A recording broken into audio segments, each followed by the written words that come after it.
হয়েছিল সেই বন্যার রেশ না কাটতেই এবারও গত কয়েকদিনের টানাবর্ষণে নোয়াখালী জেলা শহর পুরোটাই জলমগ্ন হয়ে পড়েছে। পাশাপাশি জেলার বিভিন্ন উপজেলায় ইতিমধ্যে জলবদ্ধতার সৃষ্টি হয়েছে। এখানকার যে সাধারণ মানুষ রয়েছেন তাদের মধ্যে অনেকটা দুর্ভোগ সৃষ্টি হয়েছে।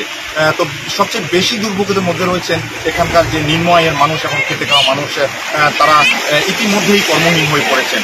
আজ সকালে জেলা ত্রাণ ও দুর্যোগ কমিটির সভায় জেলা প্রশাসক ইশতিয়াক আহমেদ জেলার 9টি উপজেলা নির্বাহী কর্মকর্তা এবং গুরুত্বপূর্ণ দপ্তরের কর্মকর্তাদের নির্দেশনা দিয়েছেন বন্যার যে পূর্ব প্রস্তুতি তা গ্রহণের জন্য।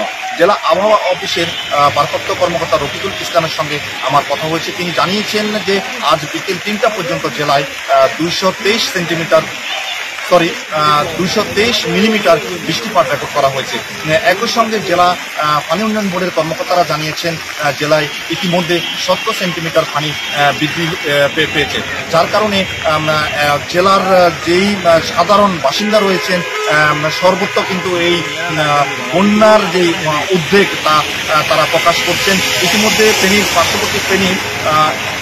পার্শ্ববর্তী ফেনীর যে মুহুরী নদী রয়েছে সেখানে পানি বিপদসীমার উপরে উঠে গতকাল রাত থেকে পানি নোয়াখালীতে প্রবেশ করতে শুরু করায় এখানে আবারও ভয়াবহ বন্যার আশঙ্কা করছেন এখানকার বাসিন্দারা।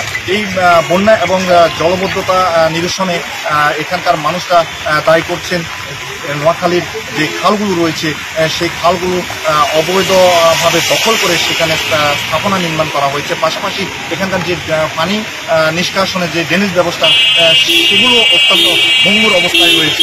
ইতিমধ্যে জেলা প্রশাসনের পক্ষ থেকে খালগুলো পরিষ্কার উদ্যোগ গ্রহণ করলেও তা যত্রতত্র হওয়ায় এখানে পানি যেভাবে নিষ্কাশন হওয়ার কথা সেইভাবে পানি নিষ্কাশন হচ্ছে না।